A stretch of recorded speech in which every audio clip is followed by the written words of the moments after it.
دوستو، اللہ نے ہمیں قرآن کے ذریعے بتایا ہے کہ حضرت ذوالقرنین علیہ السلام نے یاجوج ماجوج کو ایک دیوار کے پیچھے قید کیا ہے۔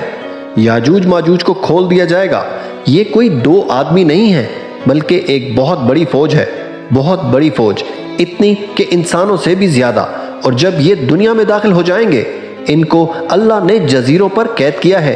ست سکندری، قرآن پاک میں اس کا بھی ذکر آیا ہے۔ سکندر ذوالقرنین، اللہ نے ان کو پوری دنیا کی بادشاہت عطا فرمائی تھی۔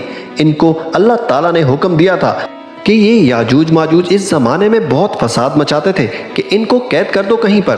لوگوں نے آپ سے کہا کہ یہ زمین پر اتنا فساد مچاتے ہیں تو آپ ہمارے لیے ان سے نکلنے کا راستہ بنا دیجئے۔